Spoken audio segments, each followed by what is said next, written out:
Welcome, I am back to another video. Please subscribe. Assalamu alaikum guys, meel kasta aad joogtaan waqti kasta inta waxaan ku salaamayaa salaanta islaamka. Assalamu alaikum wa rahmatullahi wa barakatuh. Halka naga daawanaysiin waa channelka Nasir Suuriyo official. Fadlan haddii tahay markii ugu horeysay ee aad channelka soo booqatay, subscribe noo saar, like noo saar. Aad iyo aad ayaa u mahadsan tahay. Waxaan idin hadlayaa waa walaalkiin Cabdinaasir. Marka maanta sida ciwaanka amba title-ka aad ku soo aragtay waxaan idin hayaa Ikraan Caraale oo ka hadashay fariimo ay dhawaan dirtay fanaanada weyn ee Sahra Halgan taasoo ay qoraal ahaan ugu soo jawaabtay barteeda ay ka isticmaasho Facebook. bal marka fuuluga ay isleer wada daawan doonaa iyo qoraalka ay kaga soo jawaabayso kaga hadlayso amba ay kaga direecinayso fanaanada Ikraan Caraale. marka bal isleer wada daawan fuuluga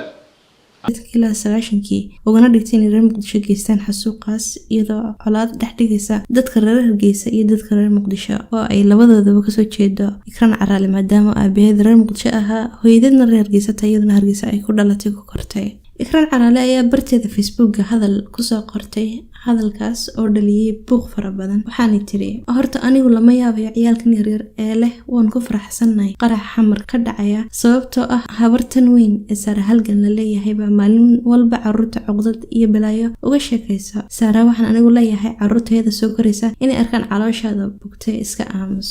mid ka mid ah dadyoga ku xiran kulli way tahay waxa soo daawatay qoraalka ay qortay amba Facebook-eeda soo dhigtay fanaanada Ikraan Caraale. ruuxantii inaan anna ka dareen celiyo ayaan jeclaystay sababtoo ah qofka bini'aadanka qof aniga ilaa iga weyn oo 20 jir ah dee qofnu kuma oranayo inaad cay Soomaaliya sideen kala sameey. horta Sahra Halgan dhalinyarada TikTok isticmaasha ee Soomaaliya aflagaadeynaysa iyadu oranaya iyada ka dambaysa oo caayasa in halka ay soo qortay fanaanadan maxay ahayd Ikraan Caraale. micnaha qof walba aqli ayuu leeyahay oo maskax ayaa ku jirta laakiin dhalinyaro intii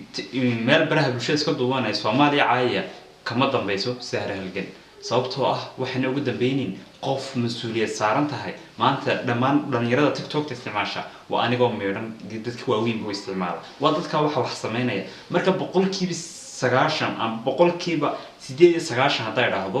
dad waxa jira dhamaantii Soomaaliland ummadda halka ku nool waa ummad u dalmaqada walaalaheena Soomaaliya sababtoo ah indee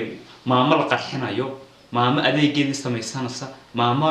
suuqii wax ka doonata amba wax ku samaysanaysa amba carruurteeda ka beelinaysa oo la qarxinayo. runaantii waa wax Soomaaliland ahaan hadaan nahay anagu aan wallahi aanan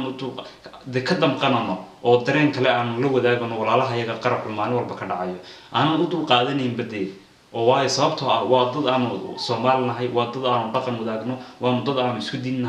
isku diinnahay. marka micnaha aan fanaanadan waxaan ka hadlayaa Ikraan Caraale oo leh iyada ka dambaysa dhalinyarada TikTok-ta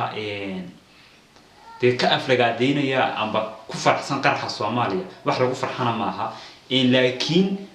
waxaan idin sheegaya inayna ka dambeyn fanaanada Sahra Halgan. bal marka waxa u soo jawaabaysa baraha ku xiran baraha bulshada dadka kaga xiran Ikraan Caraale ayaa waxa u jawaabaysa gabadh ayaa la hadlaysa. bal marka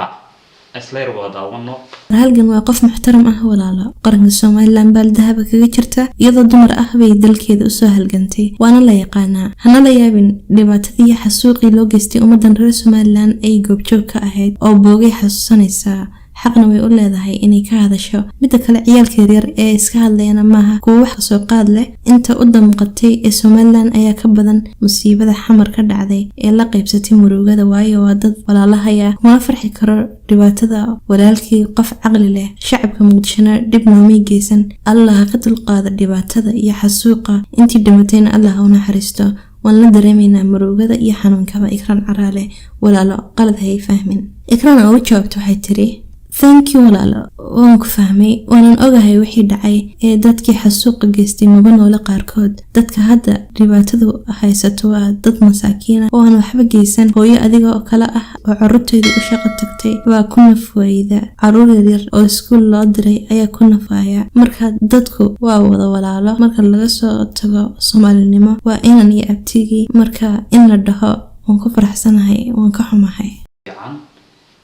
kolley waxaan soo aragnay jawaabta iyo ribelayda amba way ka falcelinayso Ikraan Caraale micnaha in yar in ka dabageeyo Ikraan Caraale sida la sheegay hooyadeed waa Hargeysa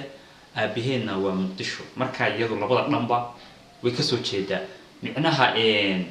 ma aha maracsan xamar oo ma leh xamar baanahay waxa jirta hees ay saar halgan ay ku jiraan ay hees qaadayaan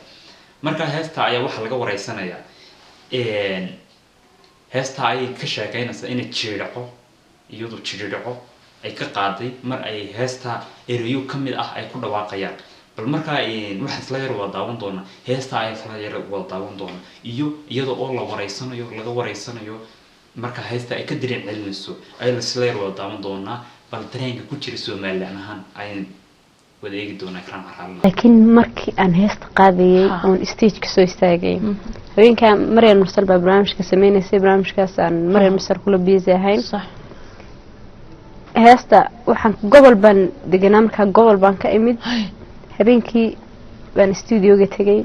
waan duubay gobolkayga yar kabacdi habeenkii wiigi ku xigayna waxaan lahayn xafladda stage-ka markaan saa u soo istaagay nimcay baa waxaan dareemay in shucuuriyad gooniya inaan ka duwanay dadka kale ayaan dareemayay marka heesta gabadha Sahra halgan qaadayso waan jiri dhacooday tin iyo cidib inta jirkayga ka mid ah kuma dhaawaciyo kuma yaan dhintaan ka dhadhaminaya calayo markay dhahayso like waxa ay hortimo reality-ga wixii Somaliland soo maray long time